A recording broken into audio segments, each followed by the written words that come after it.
I actually want to start this episode by talking about the pie I made last night. Ooh, pie. Pie? So, on Friday, uh, I got home early, uh, and I had to make lunch. And my brother was home, and I was like, "What should I make for lunch?" And he's like, "You should make what your heart tells you to make." And so I'm like, "Well, my heart tells me I want to make a pecan pie, but I don't think I can." And he just goes, "Actually, we have all the ingredients for pie if you want to make a pecan pie." And I was like, "You know what? Bet." And thus I began my journey in making a pecan pie. So the first thing I had to do was make the crust, because you can't just have a crustless pecan pie. And it's a very simple recipe. You need flour, sugar, a little bit of water, emphasis on a little bit, and then and then butter. And that was it. You just needed just like 2.5 sticks of butter, a bunch of flour, a bunch of sugar, and a little bit of water. Well, I was mixing up my dough, and I see this freaking little tiddlywink of water, and I'm like, that's just too little. Obviously, I'm gonna need more. So I put in the water I have, and immediately I saw, I have a problem. Pie crust dough, when you make it, should not be sticky. It should be dry. It should be dry so that you can roll it out so it doesn't stick to your hands, so it doesn't stick to the pie tin. It should be wet enough that it sticks together and, doesn't have clumps. But it shouldn't be so wet that it just is goop. Because if you have goop, then that's what are you doing? So I was like, it's fine. I'll throw it in the fridge. I'll let it settle for a while, and it'll be great. So I threw it in the fridge for several hours. I was only supposed to let it set for 2, but that is besides the point. And I come back to it. I was like, all right, well, let's see how we can do it. And I take out this glob of really wet dough. There's clumps of butter. It was really bad. And I'm like, you know what? It's fine. We'll just make it. I just want to make a pecan pie, and it'll turn out. So I start trying to roll my my dough, and it's obviously not working because it's wet enough that it's sticking to my hand. So of course it's gonna stick to my rolling pin. And so I'm like, all right, it's fine. I have to persevere. And I'm like, okay, you have to add flour to wet dough. That way, it'll kind of soak up the moisture and it'll be all good. So I start just grabbing little pinches of flour and kneading it into the dough. And it was making it worse. The table was a mess. There was just globs of dough everywhere. There was flour everywhere. And I'm like, this is terrible. So I tried to grab my dough and put it into like this bowl, but like a quarter of my dough stayed on the table. So I just grabbed a bunch of the wet dough and I grabbed the stuff off the table. I just threw it away. I'm like, okay, okay, it's fine. It's fine. Just gotta make the stupid dough, make the stupid pie. Okay, it's fine. So I just start adding in more flour, and every time I thought it was gonna be good. I start adding in this flour, and I'm like, it's perfect. It's so dry, nice and dry, and it's not sticking to my hand anymore. And then I would knead it, and then it'd get to this part where my hand would just go, just as wet as when I started. And I was like, oh, oh, not again. And I would add more flour and more flour and more flour until I'm looking at my bag of flour, which is utterly destroyed. It's all my brother's fault. And and so I'm just like, I dumped in the entire bag of flour, all that was left in that bag of flour. And then Oh, I took my ball of dough and I was like, this, I'm gonna have to add water now. Like this is gonna be too dry. And as I'm kneading this dough, and then I'm like, okay, it looks like it's turning out fine. It'll be fine. And then I get to that part, it just goes, and I'm like, there's no way this dough is still wet. There's no way. I have added all the flour. I've thrown away half the dough. There is no shot that this thing is still wet. And I'm like, what do I do? I'm out of flour. And I remembered, oh, that's right. We have a bag of almond flour in the freezer. Yeah, I was just throwing flour on the problem. And then I grab this almond flour. I'm like, this is all I've Oh got. no, Daniel, And no. I grabbed a handful of almond flour and I just throw it in this dough and I start kneading it in it. Same problem, it's still wet. I'm like, there's no shot. And I keep going. And finally I get so fed up that I let out a of frustration. My dad comes up and he's like, what's wrong, man? You all good? And I was like, it's wet, father.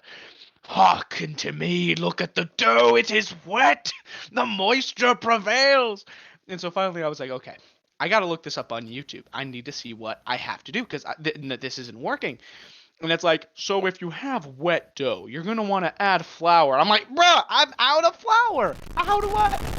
What do I do?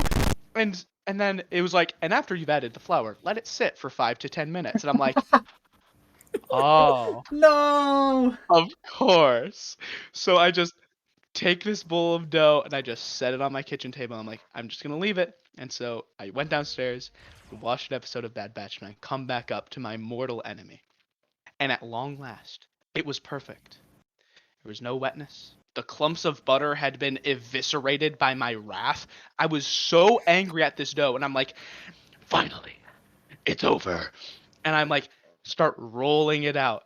And it was the perfect size for my pie tin. That half of the dough that I'd thrown away would have just gotten in the way. And it just all came together perfectly, other than the fact that I needed a tablespoon of flour. But then I just used more almond flour, so it was fine. And finally the pie filling comes together, and I put it in the pie, and I throw it in the oven. And an hour later comes the most amazing pie of all time, and it is perfect.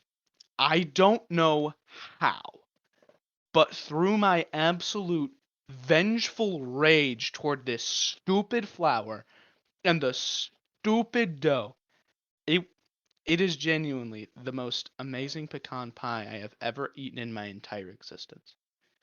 Nice. I'm glad to hear that it paid off. All Huh. of I it was genuinely thought this was gonna go a much more sad route of the pie is destroyed. You added way too much flour. Like the pie has broken you to a point where it's like you can't put yourself back together again, but no, you overcame. I did at long last. Anyways, let's get started. I almost said 303. Season 3, episode That's a 3. lot of I episodes. That's how I type episodes and seasons. I don't do like season 1 episode 4. I just say episode 104 because Yeah, you because just that's know that that first season or that first number is the season. Plus it makes it really easy as I'm typing, like I do E303, so it's or E303. So supply lines, that's the episode. Boom. Let's whoa, just start with the title card. Politics. one Where of there's my a will, there's a favorite. way. What does it mean? Oh. Oh no, I remember this episode. That doesn't That's mean a anything. that's an episode. That's a theme. That does It's not true. exist in here. This is the way. This is the way. Well, I guess it's the way. Yes. But yes. So Ryloth is under blockade by the Separatists. They're making it difficult for the Republic forces. They're going to Twilight fight. Planet. Yeah, the Twi'leks. I find it interesting that the next big plot, oh, big, like multiple episode plot, is about another blockade. I wonder if that's going to be a constant in the show, just because I don't really remember a lot on blockades. But So yeah. many blockades. Yeah, I think that Welcome to makes war. sense. I saw a video that I shared it with you guys a couple weeks ago because I wanted to point it out. It's about kind of strategy in the Clone Wars and how the best way to take a planet would be. And it really talks about this idea that if you can create a successful blockade, then you are in really good standing because you not only hold all of the airspace, but you could just glass the planet if you really wanted to. Right? Like just from space, you can destroy the entire planet. You basically have. It's what I was saying in the Christophsis arc. If you can Right. set up a proper orbit around the planet, you can hit it from pretty much anywhere. Mm-hmm. So that's kind of the I idea guess that it they were just talking depends about. on right, and I guess it just depends on if there are resources or specific people on that planet that you want to Yeah, control. definitely.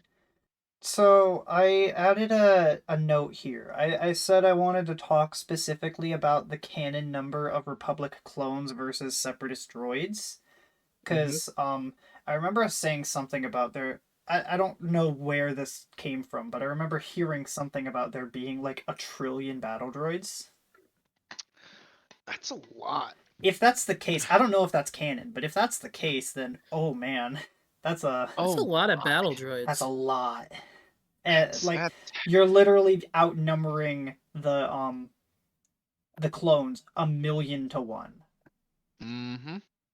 And that's That's that's being generous because they said at the start of or during Attack of the Clones that there were 250 or was it 200,000 units. 200,000 units ready with 1 million more well on the way. So at best right now they've got about 1.2 million clones versus 1 trillion battle droids. That's pretty scary.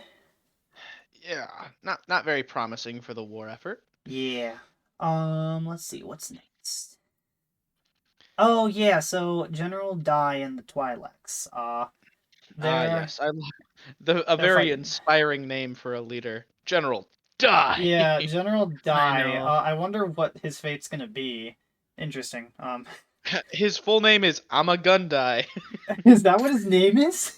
Yeah, What? it is. Ima-Gun Die.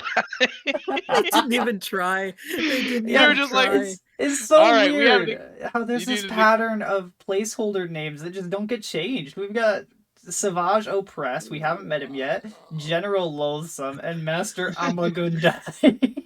I I'm mean, a hey, good die. I just a looked it little. up. What a This is terrible. Oh a man. little Oh a man. little preview of Mandalore of the Mandalore. Oh my goodness, of the Malevolence arc. There's a clone named Matchstick. Want to guess how he dies? He lights on fire. At least Droid Bait had a narrative purpose. Yeah, Matchstick is just like, yes, I am Matchstick. Oh no, my engine's on fire. Mm. Goodbye, world. I'm now dead. Well, I didn't get a The good lasers are picture. going to destroy us. Um, Goodbye.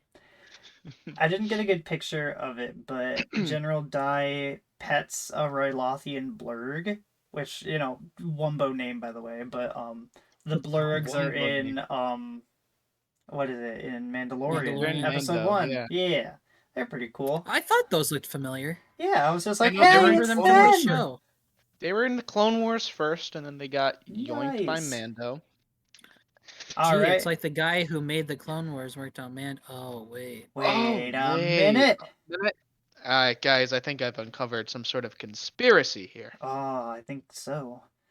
So Okay. yeah, the Rylothians, is that the name? The The Twi'leks. Twi'leks of Ryloth, they're running out of necessary resources because of the blockade.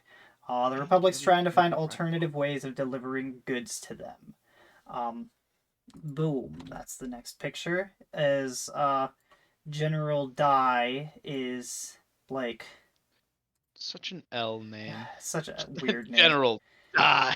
It's But like yeah, it's he- like that one Jedi from the original animated Clone Wars who really didn't have a name, but he dies like immediately to General Grievous.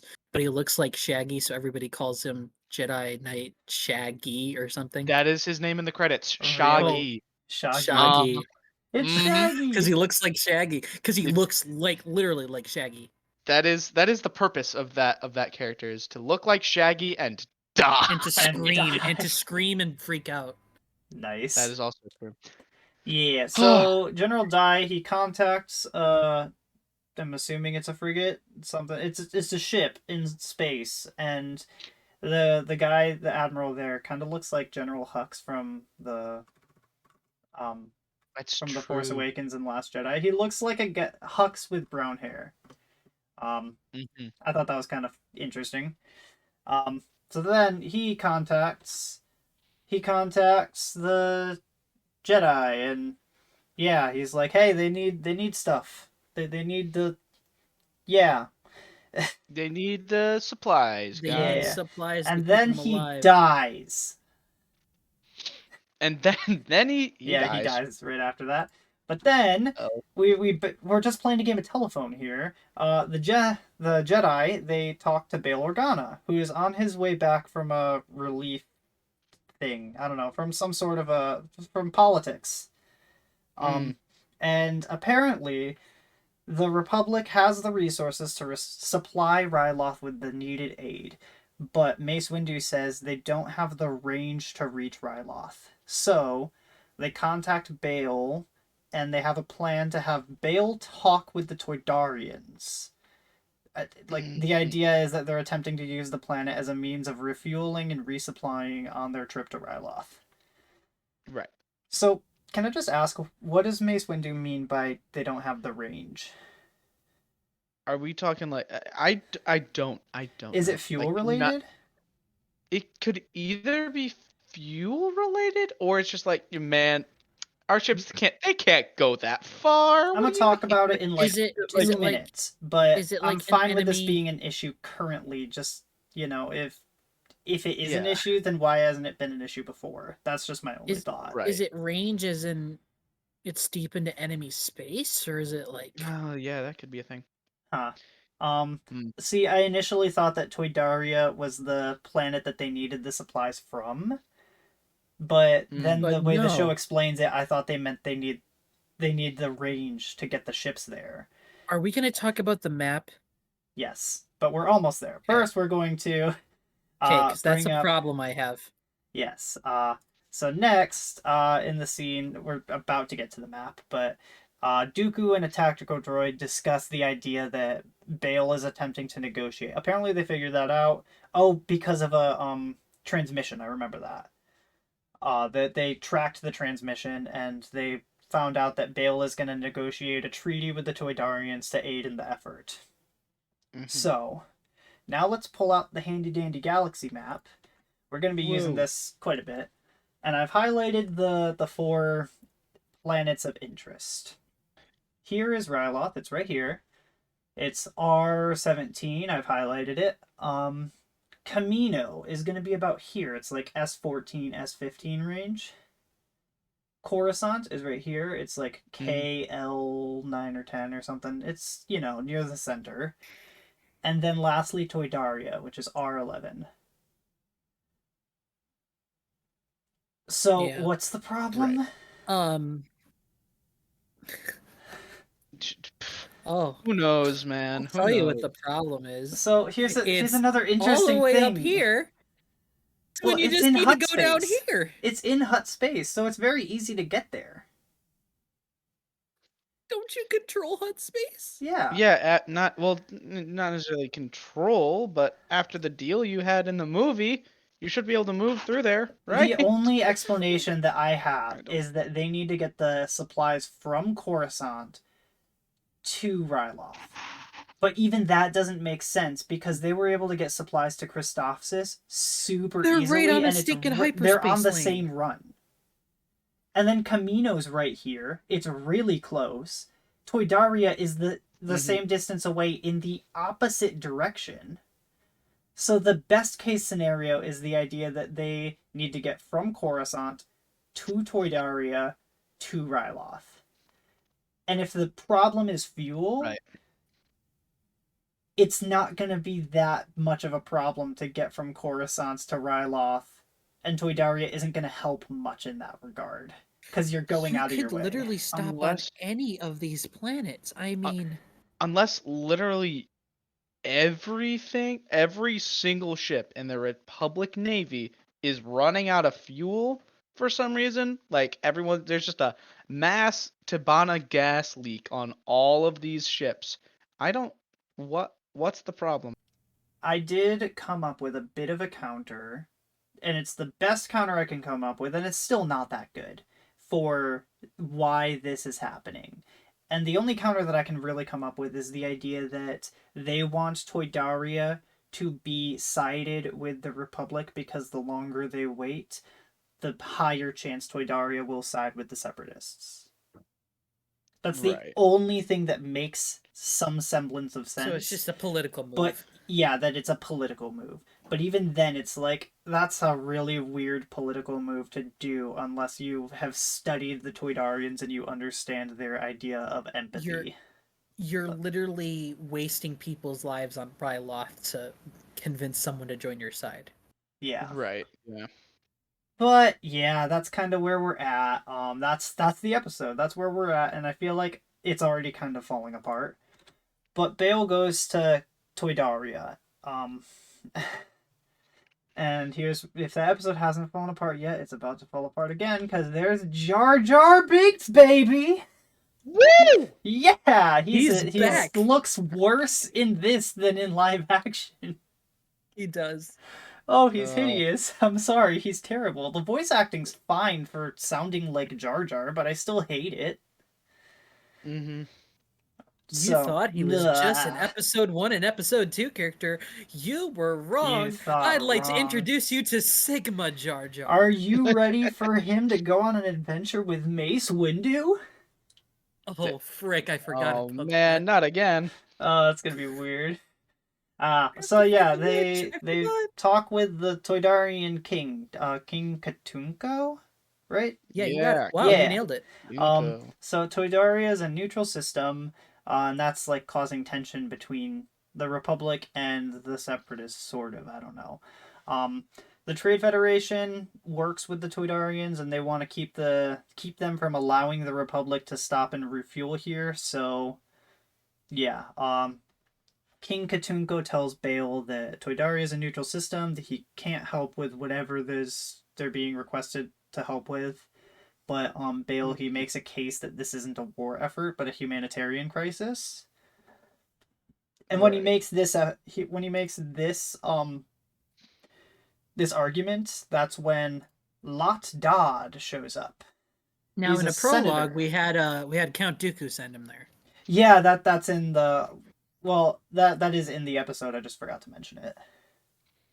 But So he yeah, was there on orders. Unbelievable. How dare you be forgetful? genuinely, it took me a really long time. It took me until I started actually reviewing this episode to know that Lot Dodd and Newt Gunray are two different people. Oh. Yeah, no, I just very, didn't know very that. different fellows. Yeah. Very different fellows. I guess, yeah, this would be a good moment to understand the difference between the Trade Federation and the Separatists. Do either of you guys know the difference? Okay, so yes, I do know the difference. Okay, you explain it, Daniel. I don't. All right. So the okay, the Separatists or the Confederacy of Independent Systems My preferred name. is a bunch of planetary systems who are like, man, the Republic sucks. We're gonna split off, and we'll do so by any means necessary. Republic said no. Blam. Clone Wars, right? Right. The Trade Federation is allied with the CIS. However, they don't want to be associated with them so that they can still have leverage in the Republic. Therefore, the Trade Federation is like a basically imagine if a bunch of different companies had so much power that the UN recognized them as a country.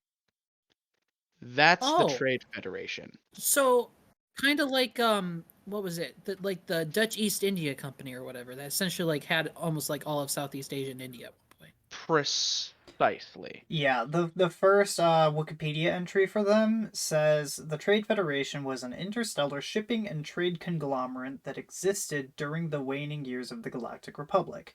It was so powerful that it had its own representatives in the Senate. Yes. Yeah. So I find the nature of their neutrality really weird because they're so big and they're so like connected to the separatists because the idea is that they kind of help fund the separatists, right? Mm-hmm. So like how can that large of a secret remain in this big of an organization? It's kind of like if we didn't actually go to the moon, right, that the US didn't actually land on the moon and it was always a secret. That's just such a massive secret being spread across a pretty large government that I don't believe that could ever stand without being found. Right. That's That kind of why obviously we landed on the moon because like there's no way we could hide that. Mm-hmm. Right. Um, In the same way, obviously the Trade Federation is working with the Separatists because there's no way they could hide it. yeah, I think there are in some of the Senate episodes that we haven't quite gotten to. There are a bunch of like these weird representatives because there are other. Yeah, I'm trying this to is only remember. one of many organizations that are Yeah, secretly there's like working with the Separatists. there's like 3 or 4, right? Um, there Because didn't he are. mention I am not associated with that radical Newt Gunray? Yeah, Yeah, they did say exactly. that. Yeah. Exactly. So Newt Gunray is obviously shown to be part of the Separatists because, he was there on Geonosis. Mm-hmm. He was there during the Naboo blockade, in the Phantom Menace, right? There is a lot of evidence to link Newt Gunray to the Separatists. However, that doesn't necessarily tie the Trade Federation to the Separatists. So that's why they're still allowed to operate within the Senate. Mm-hmm. So Oh I man. guess now that we've talked a bit about the Trade Federation and we understand that to an extent, let's talk about their relation to Toydaria because it's a very political episode, and the entire nature of this episode hinges on our understanding of the Toydaria, whatever they're named, with the Trade Federation. Hmm. The nature of their business, as far as I'm aware, is trading goods and services, right? Yeah, like most economies work. Yeah, and the idea is that the Toydarians, they want to trade planetary space for protection against the Separatists. Right. Right. That's Which kind of why they want to help. They want to help out, but they also want to get protection from the Separatists by the Republic. and the you're right. And And if they but do here's the that, thing. then the Trade Federation isn't going to help them anymore. Hmm. Or trade with them or whatever the case may be. Yeah. So let's just leave it there. We'll talk about it a little bit more later, but that's kind of where we're at. So Mm. this next image, I called it the big brain time debates. Nice little. That's like a deep reference. That's a deep reference. Kyle was on a podcast called Big Brain Time. It sadly ended, but we still have episodes on YouTube if y'all want to go They're check fun. that out. I enjoy them. What is it? And that's Where am I great. at? 'Cause I had to bounce around to talk about the Trade Federation, but yeah, so here's the situation as it stands. Ryloth, it's under a separatist blockade. Master Dead is serving in the infantry with many clones and people. But they're losing this battle significantly because they've only got troops on the ground, whereas the separatists have an entire blockade here. This is a very much a losing battle. They need resources and reinforcements that the Republic can't supply, so they're asking for help with the Toydarians for some reason. But if the Toydarians help, then they will not, like, they'll be cut off from the Trade Federation. That's where we're at. And Right. the decision Right. is, do the Toydarians help? And that's the political side of things. So, And then we have our boots on the ground with yes. Captain Keeley, Yeah, the we most do have a bit amazing of a lad subplot there. of all time. I love him. Funny thing is, I He's barely talked about him in my assessment of this, so you'll have to really push me to talk about him. So I'll just keep saying his name at Well, random. I Captain have something Keeley. to mention, and when we get to, are we going to talk about their plan right now, or no? Are we not? we're gonna finish with the political side, and then we're gonna bounce back to Ryloth. Okay. Because I have something cool to bring up. I think. Cool. All right. So Bale's POV is, he talks about Ornfree Ta. Ornfree Ta basically explains, like, I can't even get to my planet. This is a woo, right? Mm-hmm. The entire argument is an emotional appeal connected with an appeal to authority. Right. I don't mean to just point out logical fallacies, but whenever I find them, I'm just like, hey, I know that. Let's flex my knowledge. Your ultimate knowledge of Writing. absolute amazingness. Not even much Ryan, you writing, would have just loved my understanding philosophy arguments. class in college. I bet. But yeah, it kind of works because one of the council members, literally says, "Oh, yeah, I didn't have a picture of a council member. That's fine." Yeah, one of the council members states that their morality, which they founded into their constitution, demands that they help those in need. Uh, Uh, wow, that's I forgot Interesting. about Yeah, that. That's That's a bit pretty enlightened. extreme. yeah. But then Lot Dodd shows up and he's just like, "Yo, he's acting sus." Right? He's just like, "You're lying." He's mad sus, But guys. I mean, Emergency meeting. to be fair, he didn't even need to say that because he states immediately after, in no uncertain terms, that helping the Republic will be an act of defiance against the Trade Federation and their neutrality. So then he points out that the only thing he needs to say is, yeah, Ryloth's a battlefield. Here's a hologram, right? So whether or not anything is happening on Ryloth, there is battle. So again, there's tension. So if you help the Republic, then we're done. That's kind of the Right. situation. So that's the way the show explains it. Yeah.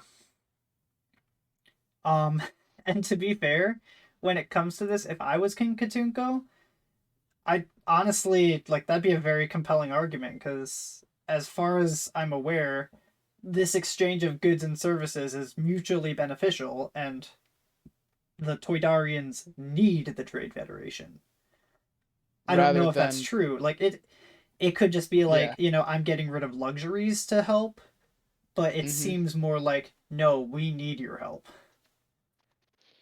Rather than the Republic who just want a We want favor. your help. Yeah. So, yeah, as soon as I point out that as like the nuance of the show, I'm already sympathizing with the siding with the Trade Federation just because I'm just like, man, we can provide a little good here, but really, really hurt ourselves, or we can continue to help ourselves and a little bad happens. Right. But yeah, it's fine. Like I'm perfectly fine with a character taking that decision. I just find it interesting that the show doesn't really explain it too well because obviously they want to avoid nuance. They want to avoid kids from thinking like maybe the bad guys have a point. Yeah. Hmm. But yeah, Because yeah. where are we at? Oh yeah, just reminding because I added this again. Just reminding this is where we're at. This is the stage. Toydaria all the way over here. Ryloth all the way over here. Camino, it's even closer. Meanwhile, thousands and Yeah. thousands of light years away. Yeah. That's just like, man, this is the help. Right? They could just take the Corellian run and it'd probably be less fuel used to get there. Yeah. Yeah. Mm, Yeah. they're not doing so hot, Back are on they? Ryloth.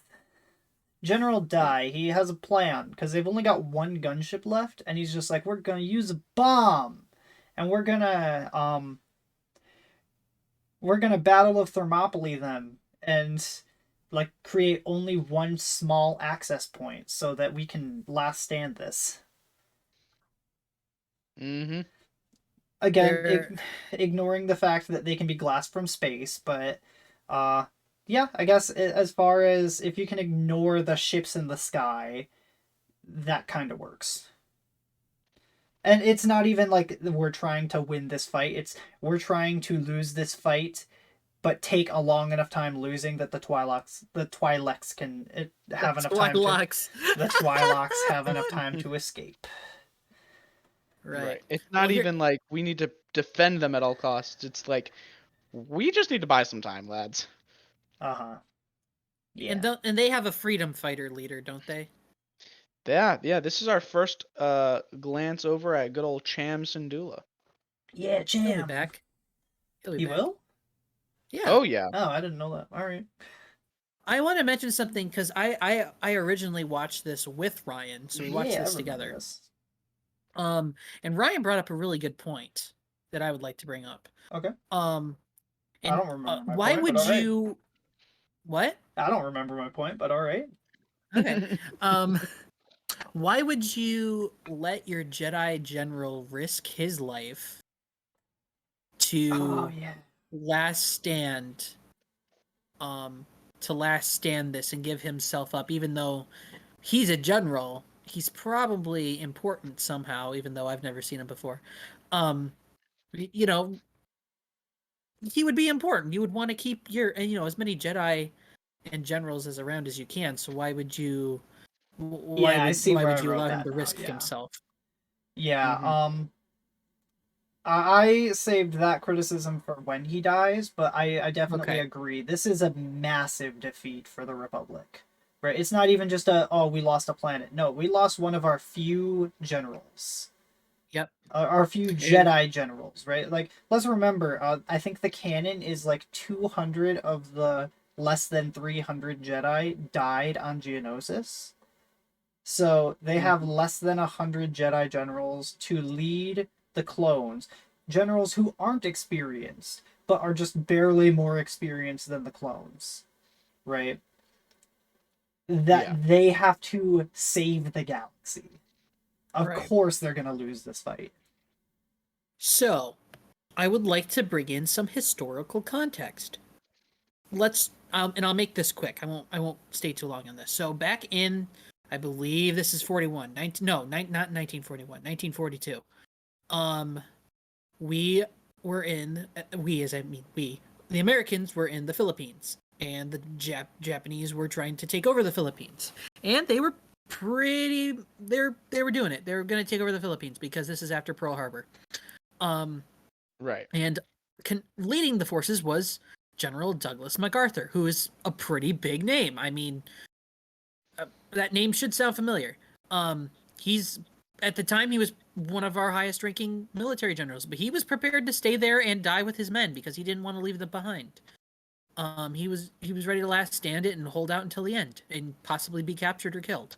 And it took the president and a lot of people in high up position to say, no, we can't lose you. You're too important. We need you to win this war. You are leaving. And essentially forced him. He had to escape by patrol boat, essentially through a blockade, off the Philippines. Um, but he wanted to stay with his men because he's deeply indebted to his men. But he was forced to leave, and he made it his point to go back. But you don't want to lose your important military commanders because in the end he did help us win World War II. So Right. had we lost him had we lost him if he had stayed and fought a last stand, you know, you don't know what would have happened. There would have been a lot of things in history that MacArthur was a part of that wouldn't have happened or may have happened differently. So, This yeah. reminds me of, and I'm not sure how historically accurate it is, but the play Hamilton. Yeah. Because that's mainly my knowledge on Alexander Hamilton. I thought He you were was about to bring serving up Hamlet. under, yeah, I know, of all things, I'm bringing up Hamilton. But he was serving under George Washington Yep. and writing letters to, say, to help other people, trying to, he's doing his job. But the thing that he really, really wants to do is fight. Yep. He's so willing to die for this cause that he doesn't understand the importance of living for this cause. Yeah. And it reaches such a point in the play that Washington literally sends him home. He's just like, no, you literally, like, I would rather you not fight this war and be alive than for you to fight the war and die, because not only is it really important for you to be alive in this war, but it's also really important for you to be alive as we start this country. Right.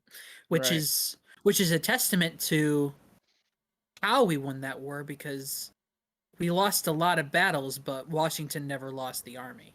Yeah. He But had it yeah, until the end. that's the plan, is to let General Dai sacrifice himself to save these people. Which, I guess It's that's the plan. it's heroic, but in the end, it doesn't really matter, like that song Well, says. and Nothing we'll really even matters. Anyone can see. Nothing really matters to me. yep. But Hmm. yeah, we'll also talk a little bit further on that because now we're getting back to Toydaria. Bale and Jar Jar are talking with King Katunko, And Bale has this idea because the Toydarians, they can't what is it? They can't ignore what's happening with Ryloth. So they decide, even though we're gonna look like we're neutral, we're gonna secretly talk with Bale about providing needed aid, right? And again, as soon as you see that map of the galaxy, this falls apart. But let's just assume it doesn't. Bale, he has an idea that Jar Jar will distract the Trade Federation during dinner so they can get the ships out of space. Or out into space so that they can get there. Um, Can we just agree that this entire part of the episode is extremely contrived and frustratingly cringy? Yes. Yep. Because Jar Jar, his distraction is, Jar let's Jar, take do a all of their distraction. food, Let's turn do a it dance. into a thing, so that they're watching us while the ships go by. And then the ship goes by, but it's perfectly fine because they're all looking away except for the Toydarians. And that's it. Yikes. I hate it. I hate I've it so seen much. cartoons that were aimed at kids that did distractions better. Yeah, I mean, like, you can do distractions very well. It's just, man, you don't And this need is- to and have this it is, you know- rely on the guy looking away and looking towards you at the perfect time when you're not in control of when he looks. And again, this is a kid. This is aimed at a younger audience, so you got to have Jar It's Jar very acting kiddie. like It's very kid-like, acting like but it is, but it's like it could be way funnier. it But could be again, funnier. this is It could be Star like Wars. a lot more. This is Star Wars. We can't go complete Looney Tunes slapstick. This entire stuff, plot but- wouldn't happen if they just had the dinner in a room with no windows. Instead, they have a floating freaking table, which does Yeah, look it's cool. so But it They weird. reminds have me a of that. floating table. Do you remember that one thing that happened a while ago? Where What it if was like Jar Jar a slipped and he feast fell and broke his neck? Yeah, what if just like in the middle of him doing this like act, he just He dies? just dies. That'll be distracting, I tell you what. Jar Jar Jar's Jar. willing to die for the Hey. cause. Yes. Dude, do it. We don't need you. Yeah. I didn't add this in the images, but I did like the joke where they find the gunship and the droids are just like, oh, there's no clones, just explosives. Explosives? See, It the made me- droids. again- The droids make me laugh more than Jar Jar does. Yeah, it made me chuckle as a kid. It made me chuckle watching it as an adult. So, yeah, they do their last stand. That's a really cool image. I'm gonna post that in the Oh, Discord. dude, when we get to ambush, dude, the droid slapstick. 150%. Mm-hmm. But yeah, I like that image. So they're defending, and the clone, I forget his name already, is like, I'm standing with you, but Captain then they both Keeley. die. Yeah, Captain Keeley, they both die. And the last thing that General Dai hears is them saying that the supplies broke through and they made it. I didn't mention Let's this. go. How many supplies did they have? 2 blockade runners. 2 blockade many. runners. So They much had enough to get supply. a few rotations worth of supplies. So yeah, and it's Is that gonna worth take dying an General Dai entire die for? campaign to retake this planet. Mm-hmm. Yeah, what did he die for? Oh, a couple days worth of food. For Enough the for them to all already get losing enslaved by army, the yeah. separatists for a short while. Yeah. So yeah. It's just I he mean, they're died doing for what they basically no can. reason. Yeah. Especially because, like, why couldn't they just get more ships there? Well, it's because the Jedi are stretched thin. So are we gonna get another general down on the ground? Probably not. So Not I just see until, this as an Not absolute until Obi-Wan and defeat. Mace Windu And Anakin. Yeah. and Anakin and Ahsoka. Well, lastly, Well, they're up in the sky, uh, aren't they? There's space. lastly, and I forgot to turn off subtitles for this part, but yeah, King Katunko and Bale and Jar Jar are talking. You know, they're about to leave and they're talking with King Katunko, and Lot Dodge shows up and he's just like, "Hey, they got the supplies. That's not cool." But like, he doesn't have proof, so he's shooed away. My next question is, why doesn't he have proof? Like, Uh, they definitely, like, did they not take down the Republic ships after the supply run? Because all they did was drop the supplies in escape pods and try and break back through the blockade out of the atmosphere, which would be even harder. Those yeah. ships definitely have a manifest that tracks their journey from Toydaria, and if that wasn't enough, all he has to do is say, "Oh, no ships joined. Let's just check the ship log of everything that entered and exited the system." Or I don't know. Hey, are there any cameras around? Yeah, Did anyone see anything weird but happen? instead, all he does is shake his fists and walk away. He's like, "Ah, you got me." You got me. I'll Rat, get you next time. you're Mm-hmm. making me do effort. I I would have hate gotten it away effort. with it too if it wasn't for you meddling Jar Jar. You If meddling it wasn't for Gungan. you meddling For you Gungans. meddling kids and your talking Gungan. You're talking Gungan. Oh no. But yeah, so Oh my then goodness. this is why I didn't turn off the subtitles, because Katunko, after he leaves, he talks with Bale and he's just like, "What if I set up a secret meeting with the Jedi to reconsider my planet's alignment?" Mm-hmm. So Which yeah, leads us to the next leads us episode. right in. We're just gonna jump right in because we're already at over an hour. Yeah. Title card: Great leaders inspire greatness in others. This is episode 101. This is the first episode, Ambush. I have a story. May I share the story very quickly? Yes. So, I no.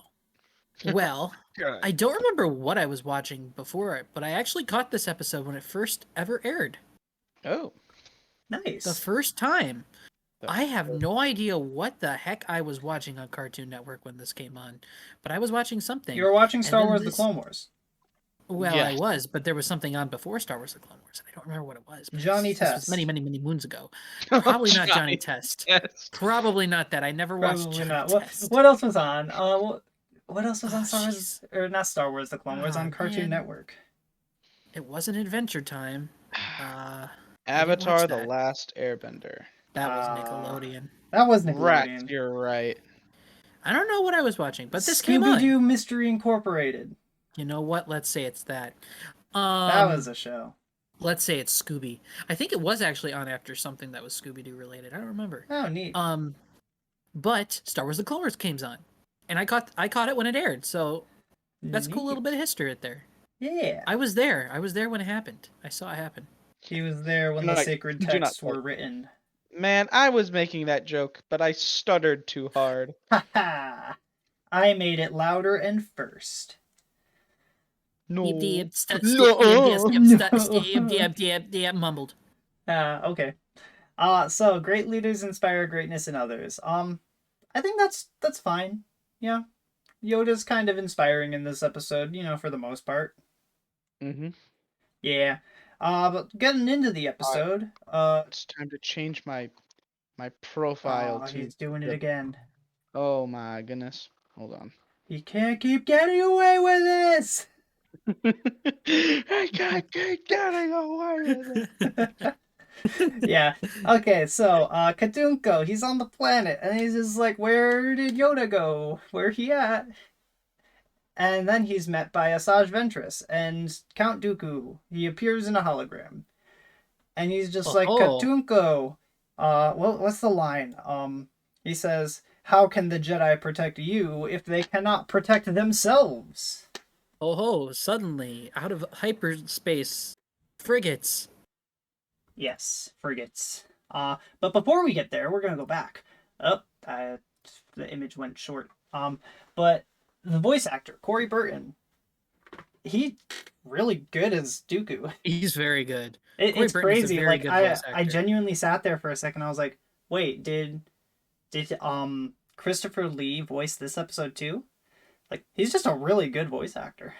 Corey Burton, I've seen and or at least I've heard in a lot of things. He is really good at mimicking other voices. Okay. So like people who did voices for characters who have either given up the character or they have passed away. Mhm. He does really good of especially doing like those very deep and menacing voices. Mm-hmm. He picks up a lot of that after those people move on. It sounds like a familiar name. I'll have to look at his filmography and just see what else he's in, because he I'm sounds doing like he it could be in a currently. lot of stuff. I'm going to do it right Well, I now. guess while you're doing that, let's talk about that Yeah. that ambush.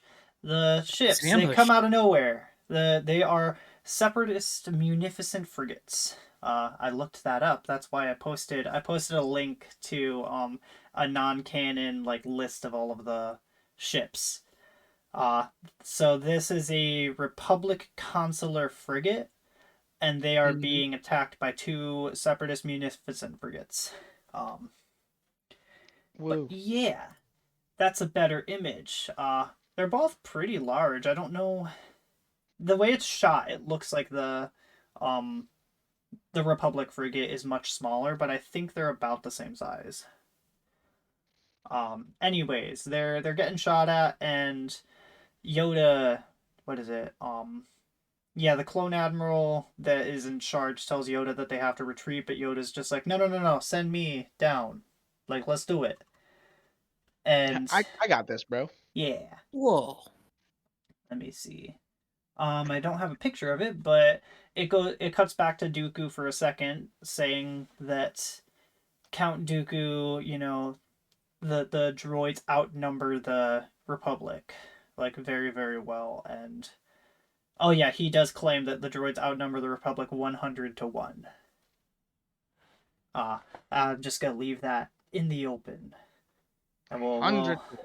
we'll At see least, what at happens least to that. in Okay, so this. I can say this really quickly. This is just by basic research. It says here that he does a lot of sound alike, so he does a lot of voices for people who no longer do voices or have passed on. He kind of takes over for them. No. Interesting. Hey Ryan, he was Zeus in God of War. I literally was just thinking. I was just typing that out. I was just like, wait a second. Just thinking back, he sounded like Zeus, and I was like, there you go. There he is. That's the tie-in. There's the tie-in. Yes. Now I'm Okay, gonna please go on an continue. hour tangent about God of War. Oh no, No, not no, yet. no. No, no, no, no, no, No, no, no, no. Back no. to the I droids. love To the God of droids. War. Yes. So Yoda, he offers to be sent to the surface in an escape pod, but the admiral's just like, no, that's gonna get shot down. So Yoda's just like, then fire all the escape pods. I like the callback to A New Hope, but let's be fair, that's a pretty dumb plan. Because if you remember in A New Hope, you can scan for life forms, Yep. but But you yeah. underestimate this next line, And here's which the may I funny thing: recite that it? this is still a problem in A New Hope, because you can scan for life forms but not droids. Like, you may Right. as well just destroy all the escape pods because there could be droids in it. That's just a problem. That's a very, very small like microcosm of A New Hope. But for May this I? is like, it's a bigger problem, but it's fine. Yeah. Yes, But you underestimate the power of droid targeting system. May I recite the line? I wrote it down, but yes, Okay. What a terrible shot. Ah, well. It's my programming. that's just lampshading, right? It's a clear problem, but actually, you know what? Because the more I thought about it, I think this might actually be fine. And here's my explanation.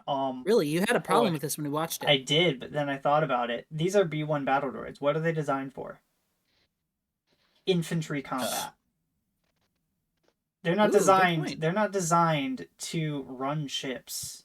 I mean, they That is can, but they're true. probably not designed for that. So the idea being that this droid that's meant to use blasters is operating ship controls, and Mm, also it's shooting at a small moving target that's moving very quickly out of range. It right. opens up questions, but I think that's enough to justify it.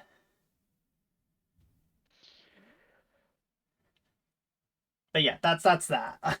Hmm. It's kind of weird I because this like the seems like droids in a this episode. when we watched it, because Kyle, I think we watched this together. Yeah, we did. Yeah. The what a shareable yeah, that line. I've literally thought to myself, I was like, oh great, you're just lampshading a massive problem. But now that I think about it, it's like, it's actually not as clear cut. Yeah. But yeah, the frigate, the Republic frigate leaves the system, and Ventress is just like, the Jedi are weak. Do you need any more proof? But that's undercut by a transmission from Yoda himself, apologizing for his delay. Because Yoda is just that cool. He's just a bit of a Chad in this episode, not gonna lie. He is a bit Mhm. of a Chad. When is But he not a bitch head? in this episode, What? a little bit both, yeah. It's like hit and miss, and I'll say that a bit, but yeah, he talks with Ventress specifically, and where is it? I keep getting lost, even though my notes are right here, and I keep staring at them. My eyes move back to the images, and I'm just like, I remember that part of the episode, and so this leads to a bet between Yoda and Ventress, and it's like Yeah, they're just like, the idea is that Yoda needs to make it to Katunko before sundown without being captured. Um, but yeah, the idea is that it's meant to determine whether or not Toydaria aligns with it, with the Separatist or the Republic. And let me just remind you, this is never about protection. Like, it's a factor, but the bigger factor is the supply loss of the Trade Federation. yeah. But I mean, yeah, I guess there's this idea that whoever they're siding with for protection is also giving them supplies, but that's kind of a big ask because it's a planet's worth of supplies. I don't know. Again, just the fact that it's ambiguous is kind of an issue. But yeah, Katunko demands for a fair fight. That's a little bit more setup that is going to get paid off in like a minute. So yeah, they're crashed. And yeah, the squad, they're prepping for a fight, and I actually do really like the line that I don't remember which one it is gives, but he's like, "There's got to be a full battalion in there, probably packing armor too." I don't know why, I just liked the delivery of that line. I like these three clones. I like these three. Mm-hmm. Yes. They're pretty I chill. love Thyre, Reese, and Jack. Yeah, They are my lads. and do they appear in other episodes, or is this the only one? Um, they don't appear in any more episodes. However, Thyre is in Revenge of the Sith. Oh, that's neat. Ooh. I didn't know He that. is the guy. He is one of the Coruscant guardsmen who picks up Anakin's charred body on Mustafar. Oh, that's cool. Oh. Yeah. Huh. From He's worst like, to first. smoking. So, Uh, yeah, yes, he is. crispy. Crispy. Oh I man. like the idea that he's like roasting marshmallows on Anakin's charred corpse. We need a picture of that. That's great. I love that. I think that was a like a meme image where like the Emperor's like next to It's Anakin's either body, the and then the two Emperor or it's clones roll up. Obi-Wan. And then the two clones roll up with like sticks and marshmallows, and they just goes, "Really?" You know, that could have been a Lego Star Wars Skywalker Saga joke, but I don't think they did that. If Anyways, only. Missed opportunity. yeah, they're getting ready, and then Ventress, you see the army behind her. It's like, whoa, that's a lot of droids. And Ventress is just like, I'm giving them their fair fight, which is like in quotes. Of course, it's not a fair fight. That's the thing. But yeah, Yoda recognizes that it's not going to be a fair fight no matter what, so he decides we're gonna flank rather than go straight on. Right. Yeah, like the idea being that you're not facing the enemy head on, but I find it kind of weird that the clones don't recognize that at first, even though this is from me, a guy who's never been in a battle recognizes this as basic battle strategy. Yeah. That's just like, okay, you didn't think about firing all the escape pods, you didn't think about flanking the enemy. That's like, I get this is the first episode and it's for kids, but like, you guys should know this. You shouldn't have to ask about this. This is very expositional. Yeah. But Um. yeah. But yeah. Yeah, I wish that they knew this without having to have it spelled out, but I mean, it helps for understanding why they're doing what they're doing. I just, yeah, maybe they don't have as much experience because the idea is that they're meant to protect. They were a diplomatic envoy meant to protect a Jedi who doesn't need protection. But They just want to fight. Yeah. again, that's a very weak excuse that I'm just making up. So I don't know. Yeah, Ventress Right. tells the battle droids to find Yoda, and What does he look like? did I have that image? I didn't. I wish I did. Small green. Yeah, she says he'll be the small, shriveled green one with the lightsaber.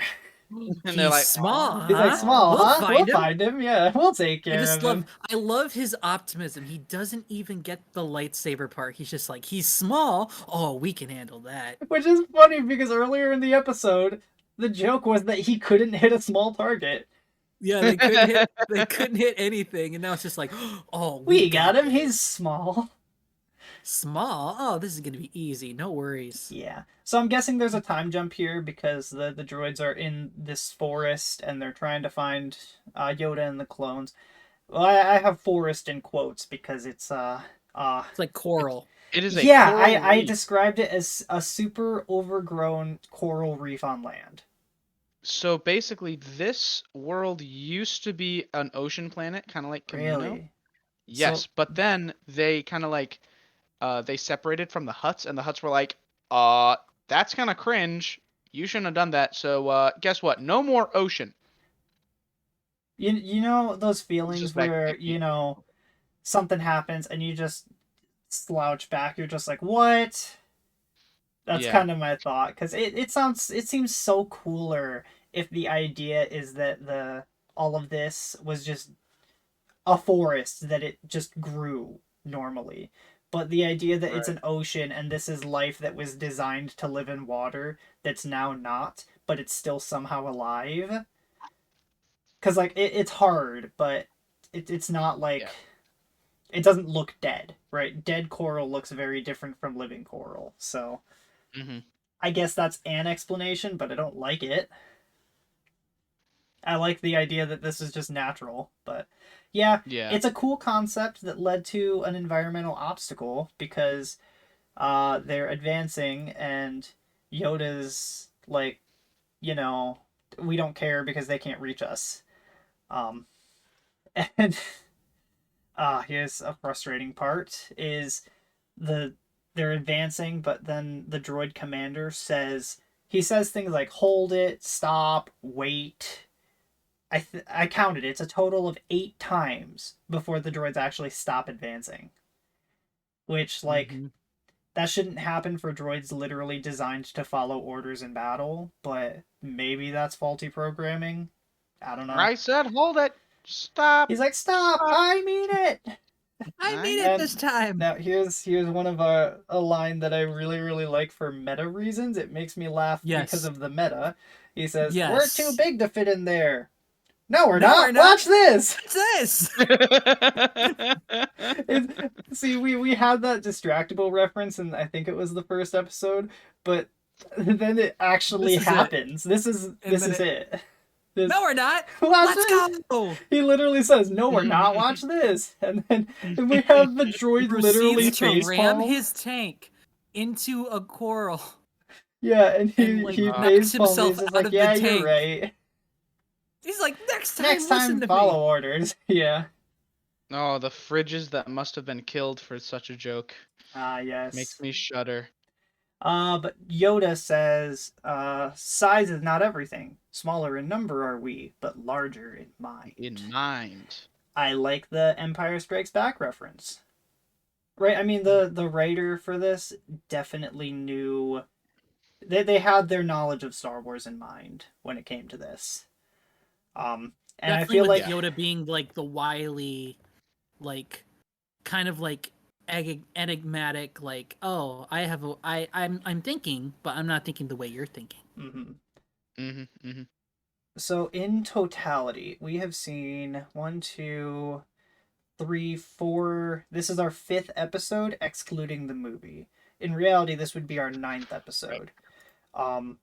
But this is the first episode where I feel like, man, that's a lot of references to the old material, and this is something that I can see a Star Wars fan showing this to their kids. Like if they're watching it for their first time with the kids and they're both having a really good time because the kids Hmm. are having fun just because of the fun of the episode, but the adult is having fun because they're getting references that the kid wouldn't. Hmm. I feel like that's how at least how I would react to it if I was watching this for my first time with a kid. But Right. Yeah. yeah, it's a decent selection of fan service. If you can get past the animation style and some of the reasonings for it. But Yeah, yeah, I think that was like because my dad watched this with me when I watched it, okay. and my dad laughed at all the my dad laughed at all the parts with um the droids, and he had the same reaction. He's like, "Wow, this looks really really weird. I don't like how this looks." Mm, Because I I remember mean, him saying that. 'Cause he's like, "Wow, this just looks weird." But he's like, "You know what? That was pretty good. That was Star Wars." yeah. Hmm. So So the troops are now advancing on foot. Two patrols of B1 battle droids advance. And I like that they just say, "Go get 'em, boys!" I thought that was pretty fun. But I love that. I love the droids, man. I yeah, love the the droids droids. are pretty fun. But yeah, they split up by patrol because Yoda starts jumping around. Right, they let me see. I've got an image. Yeah, this image is just called Little Green Blur Ball because it's really hard when it comes to the animation.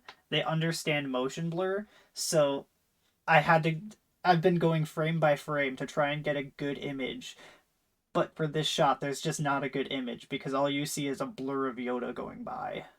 Which, when you're watching it at full speed, it looks fine, but when you pause, it's like, yeah, he's just a weird blur. But yeah, I'm not Like, gonna fault them for that because it wasn't designed to be paused on every frame. So yeah. yeah, they split up by patrol because he's there and uh one patrols after Yoda, the other patrols after the clones because the clones hid.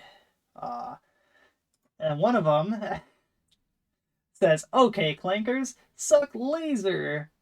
That's Jack, He said baby. the C word. But then Yeah, he said called them suck flankers. laser. Yeah. It's That's just such plasma. a weird. Well, it's just weird because what does that even mean?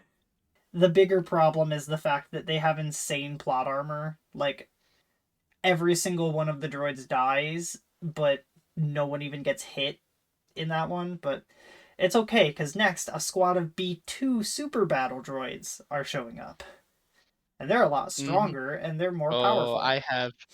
I have something to say about this section. Yeah. When Thyre gets hurt, Yep. I think I have the same thing to say. But I and guess it in before we get there, let's just jump back to Yoda. Yoda beats up all of the squad by not even touching them. Right, he just bounces around and they shoot each other, which I find pretty neat. I like that they used Yoda's size to, defeat the entire enemy without even touching or without even laying a blow. I thought that was really cool. yeah. But what's next? We see Katunko. And he's just like, haha, he did it. And Ventress is just like, nah, and she, I forget exactly what happens. She goes to go kill him, doesn't she? Yeah, so there's a droid that says, Yoda's destroyed all of our advanced troops. But then he also explains that they've found the clones, or he found the clones and are advancing on them. So we're setting Right. up more drama that now the clones are in trouble. Oh yeah, yeah, yeah. And you said his That name is doesn't say that. Thyre that gets hit? Yeah, Lieutenant Thyre. Okay. Yeah, so you want to explain the situation or do you want me to? You can go ahead. I have something to talk about that involves the Lego game. Oh, okay. Ooh. So a B2 super battle droid shoots a rocket, and this is an image of Thyre as Those he's wrist looking at rockets. him. Yeah, he shoots a wrist rocket and it blows up next to Thyre and it hurts his leg. And so he's on the ground and they're all standing fighting them. And in this shot, there are five B2 super battle droids, none of which get hit, but they're all shooting. they're all shooting a lot. And one of the 3 clones runs up and is like, Thai, are you like, Lieutenant, Yeah. are you hurt? And this entire interaction between just getting to him and them talking is like 10-15 seconds long. No Yeah, one that's gets such shot, a even though all of the reach. lasers are firing. Mhm. It's just That's insane plot armor. so, Die. Yes. So yeah, they're here. They get behind cover, and Yoda shows up, and he uses the Force to lift up one of the B2 droids, and just has Mhm. him shoot at all the other ones, and then he knocks He's the like, rest of them over. wait, guys, I'm on your side, I swear. Yeah, it's a little weird, but I'm not gonna fault it. Like it's weird because they all just keep firing, especially Mhm. the one that's lifted, but at the same time, like, I'm not It's gonna fault actually it. a feature in the Lego games. Oh, okay. If you pick up a super battle droid with the Force as a Force user, it'll just you use it as a turret and just shoots at people. Oh, that's cool. Neat. But yeah, next the droidicas show up. They're called rollies by the clones. And Yoda covers their retreat. And he knocks over some of the coral trees. And they go to a cave. Um, yeah, that's jumping ahead a bit. I mean, not really jumping ahead because it's the next scene, but yeah, they go to a cave and they're low on ammo. They have 2 grenades and a single rocket. Um, did they use grenades or rockets at all in their fight? Before this, I mean. Um, Because I don't think they I do. don't. Maybe like once. I don't think so. Like, I'm fine with them being limited on supplies. They were in a escape pod, so like it's not a problem. But I just find it interesting. They're just like, we're low on supplies now, not before. Mhm. Like this could have been a conversation at the start of the episode, but that's fine. Right. But yeah, Yoda turns one of their guns into a crutch for fire, which neat. Which I is thought that was cool. cool. And then he orders them to remove their helmets, and they're just like, we all share the same face. But he explains that despite their physical similarities, they're very different in the eyes of the Force. They're Mhm. special. Yeah. And it's cool because his the Yoda It's theme plays while heartwarming. he Oh says yeah, I stuff. forgot about that. That was cool. Yeah, and he talks about each clone's personality and gives advice to each one. Um, I like that, but This I scene, I really wish really. that we saw that in the episode, like, because the idea is meant to emphasize that they're all individuals, but whenever all their helmets are on, they're basically the same person. Where, like, I feel no sense of individuality whenever their helmets are on. This is the only moment where it's just like, Really. oh, we're different. Yeah. So I this could was. I could at least tell some difference. There were like some very, very, very basic stuff, but So beyond there's. that, like I could imagine that every single one of them are effectively the same person. I'll Yeah. disagree with you on that. Well, can I you provide will. me an example of where they're different and you can say definitively that I this guy's feel like different than the other? the one who was the one who lost the heavy gun, who was the one with the heavy gun, Thyre. Thyre. I Was felt that like there? I thought you said he had the rifle. Well, he has he the had rifle in whatever the the show, minigun but was. he has the minigun I'm sorry. in This the the game. road the Z90 rotary cannon or whatever it was. Yeah. Six. It's fine. Continue. I Continue. didn't say it right. I'm sorry, and I edited the episode where I had to put that in. I Um, hate it. Ryan's mad. You're fired. Oh no, No more podcast. no.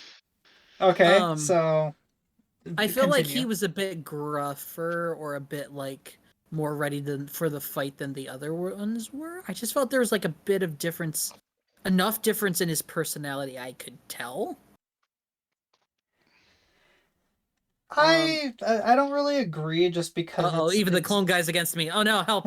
Hold on. Are we arguing just clones in general or just these I'm saying that clones? there is a Maybe lack I'm of not understanding Ryan's individuality. argument. My argument is that the whole point of this moment in the episode is the fact that they're each individuals, Yeah, but clones are we individuals, don't right? see that at all in the episode, right? Like, this is the only portion of the episode where we see that they are unique in their own ways, whereas everything else in the episode is like, yeah, they're basically the same person. Uh, I will say there are moments where they're different. I think. Yeah. And that's what I'm Uh, asking for. That's what I was asking Kyle for, is are there moments where they're different that I just didn't catch?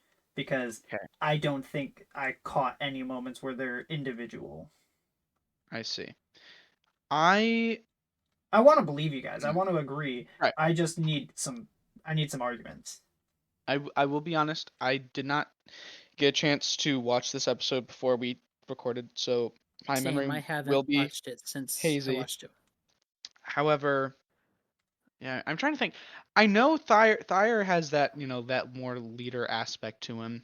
Reese he's the medic, so Mm. he's got that more. I mean, he's the one who goes up to see if Thyre's okay Mm-hmm. when Jack does not. Uh, I feel Yeah, like I would argue that that is something. And I didn't write down what Yoda says about each person, so maybe that's something. I will Mhm. concede there. I just feel Yes. like there's just not enough for me to accept that. Right, I can accept that even before this episode, Yoda knew them. Right, he knows them enough to know their names. So like, Mm, there is something there to convince me of their individuality. It's just, if the point, I mean, I guess, I'm trying to look at this from a thematic element, right? This is the first episode of the Clone Wars. This is the thing that most people would start with. So my mhm. thought is, how is this pushing what the whole series is going to be like in terms of like the things that it's trying to say, right? Is it doing a good job in showing us the things that it's trying to tell us? And Right. I think it could use a bit more work, but yeah, you are right. There are some things there. I just feel like there Yeah. needs to be more. Gotcha. Okay, I Okay. understand that. I Yeah. Okay. understand that. I thought you Also, were saying there yeah. wasn't any at all. Oh no, there's stuff, but I just wish there was more. Um. I think. Well, here's the thing.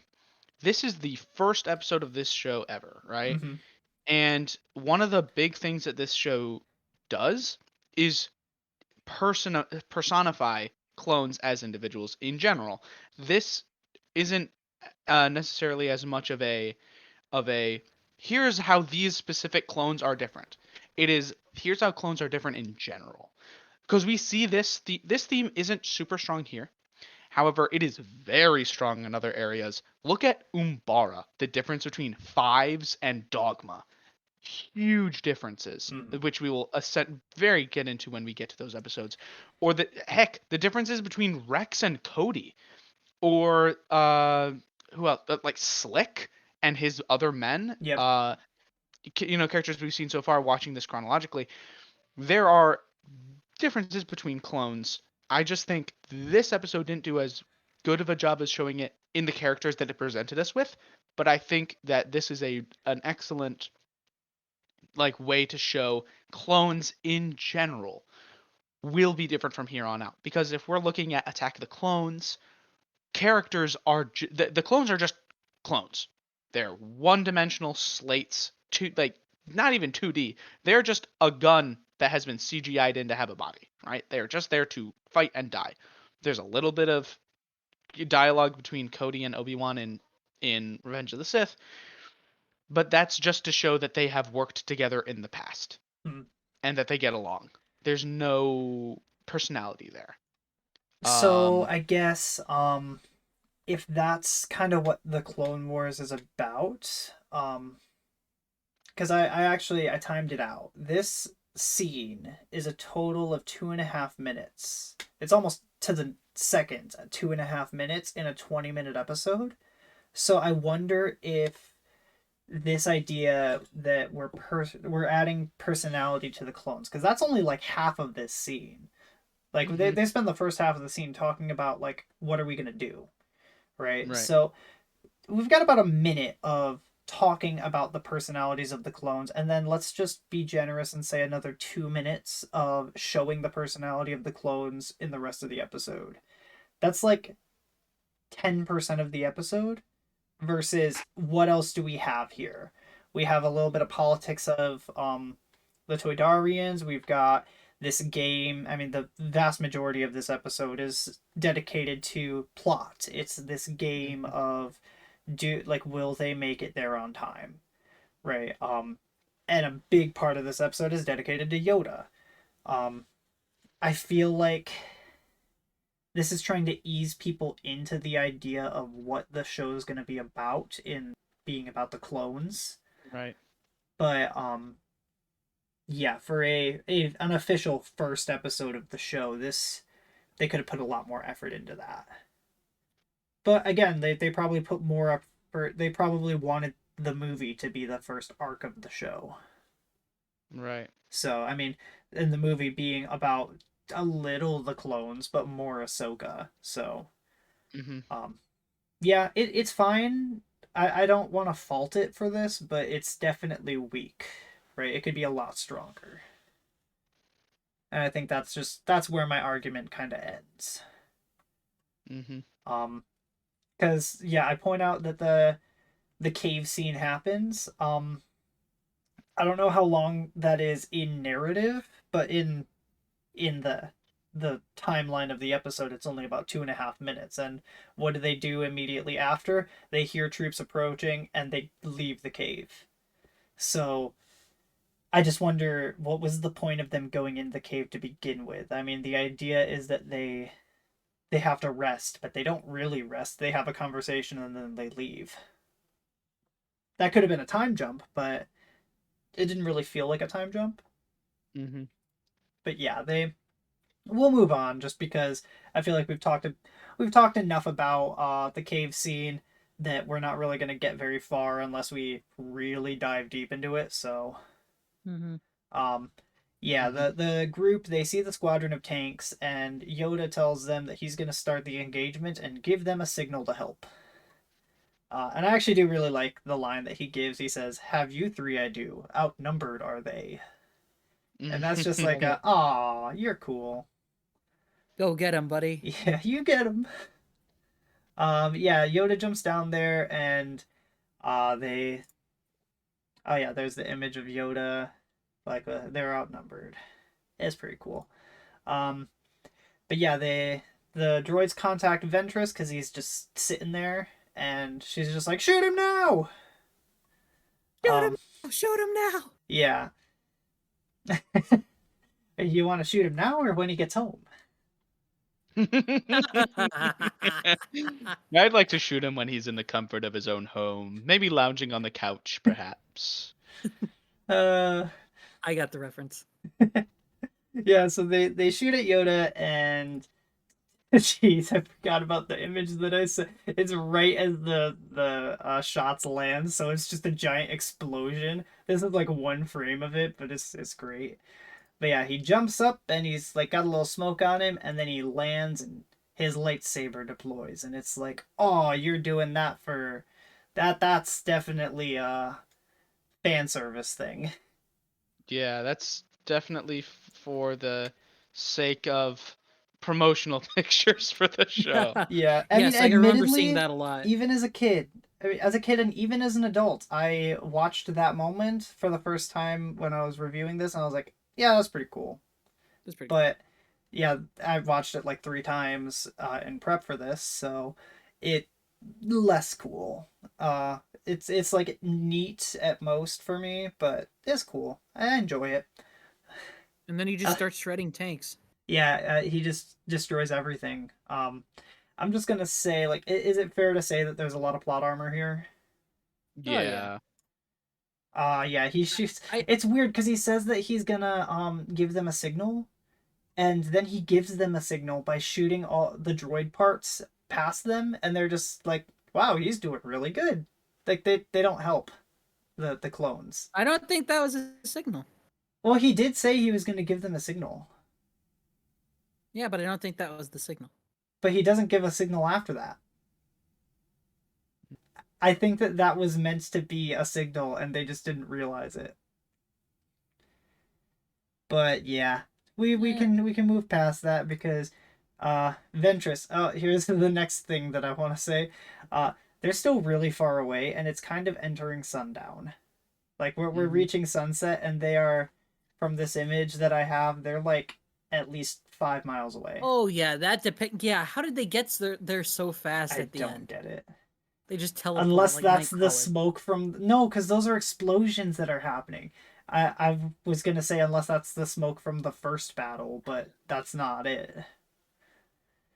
But yeah, Yeah, they should be able to see the droid parts flying. yeah, I do like the joke that Ventress has, with she's like 224, come in, and then another droid comes in. She's like, you're not 224, Where's 224? He's been destroyed.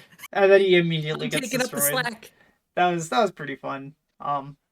It was a good joke. I still enjoy it, but yeah, Ventress calls in more droidicas. Which is When in they're the doubt, things send the that Roly Boys. yeah, the rollies are the reason they were thwarted the first time.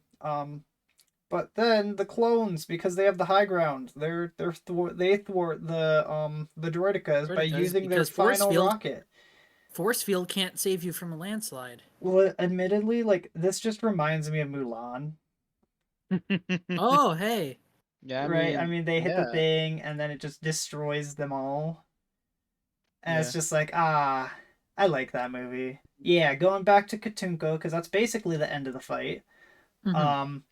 Dooku, he's in It hologram ended again. real quick. Yeah. He's like, Yeah, he's in hologram again. There may have been a time jump here, but I don't see why there would be.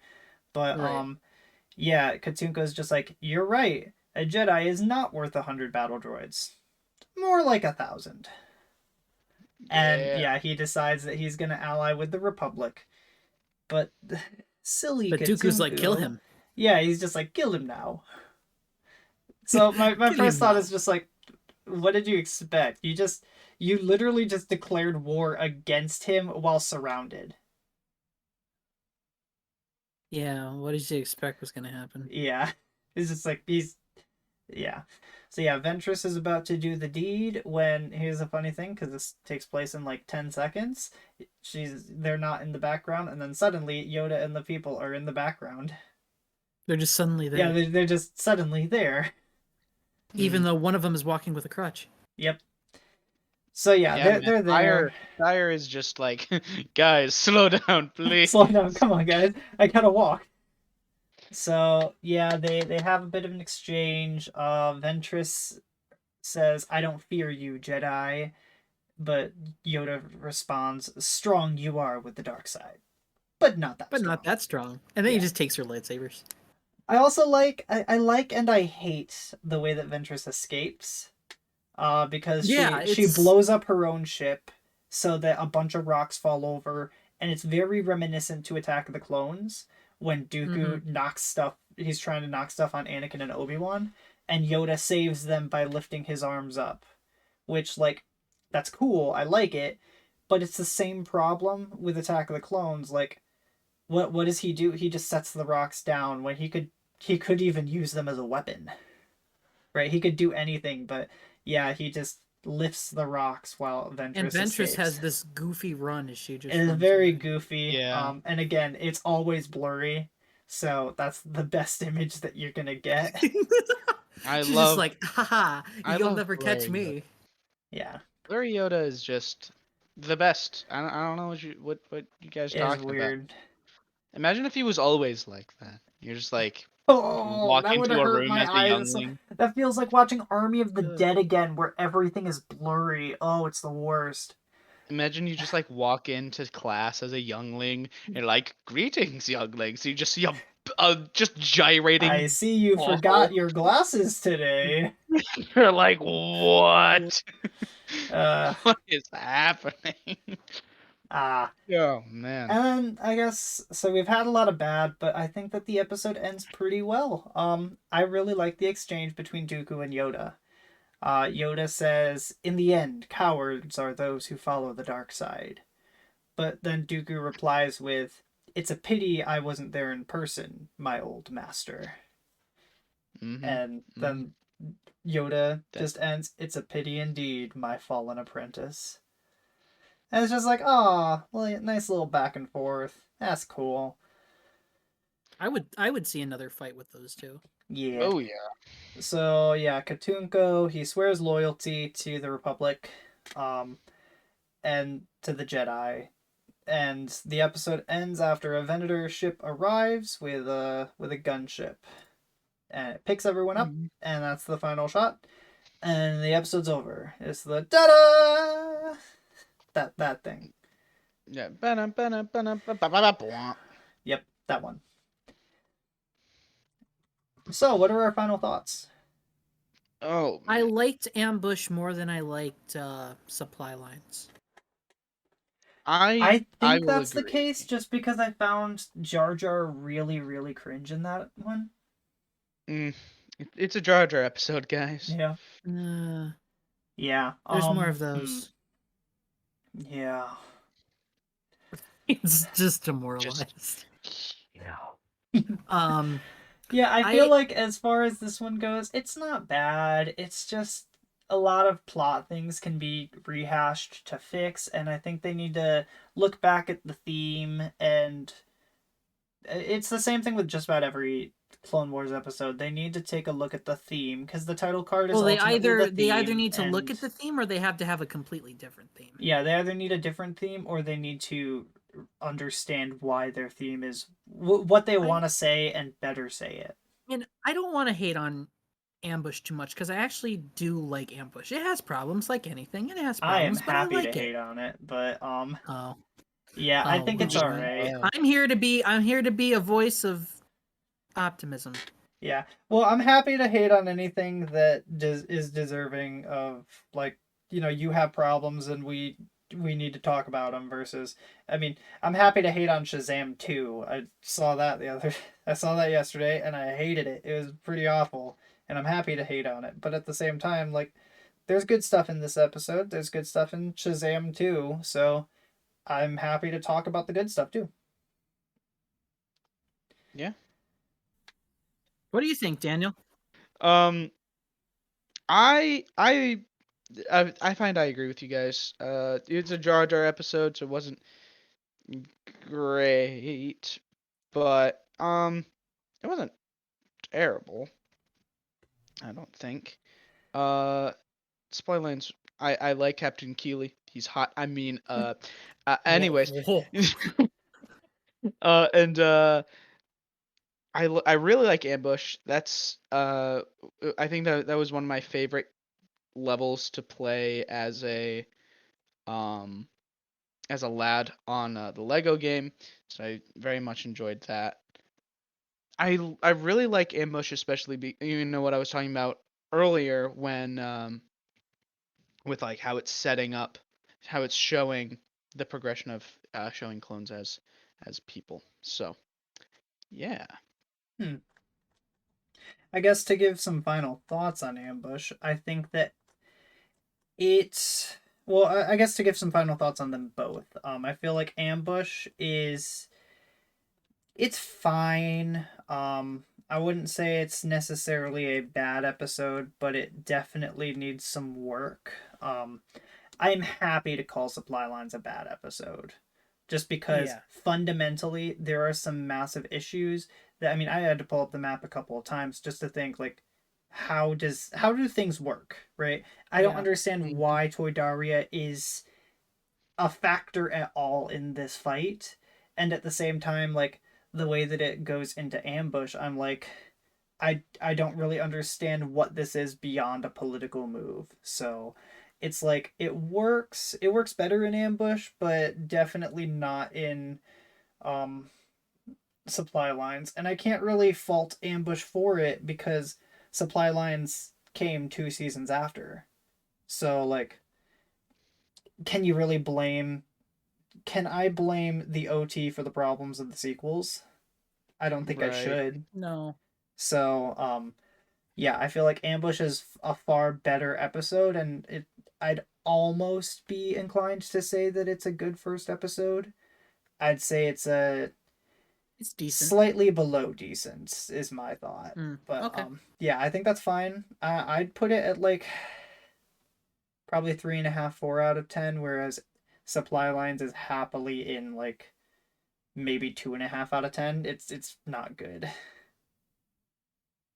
Right, yeah. I get that. But yeah, that's the show. That's It that's the sure is. episode. Yeah. And Well, hey, next we have our actually first big arc, don't we? yeah, we're in the Malevolence. We get to see. Man, Kyle's gonna love that arc. I am, because there's asthmatic cyborgs, there's references to real life history, there's space battles. See, How do you know man, all of that? references to real life history and Star Wars is not something that I'm excited about, and it's because of The Last Jedi. Well, just forget The Last Jedi. I can't. Wait, what was the real There's life the history first in the The first Last space Jedi? battle. Ryan Johnson really wanted to have the ships that the bombers. Oh, yeah. Yeah. So Oh, he the created B-17s. yeah, he created Okay, ships that were very, very large, very, very slow, and very, very fragile, gotcha. and Well, thought this is I a will tell great you ship that battle. was very detailed. That was very detailed. The malevolence thing is a lot more just big picture stuff, All right, well that'll be better. Hopefully the and references it's to not history exact. aren't going to be as terrible. I don't think so. I'll have to rewatch it. I don't All think right, so. it'll be interesting. I'm excited. So yeah, thanks for Alrighty. joining me. Do we want to end Yeah. this episode with an explosion? Well, I'm not in control, so I'm out of A-bombs. I used them all up. Oh no, Daniel, what explosion? Oh, just hit him with some Semtex. Big win, job done.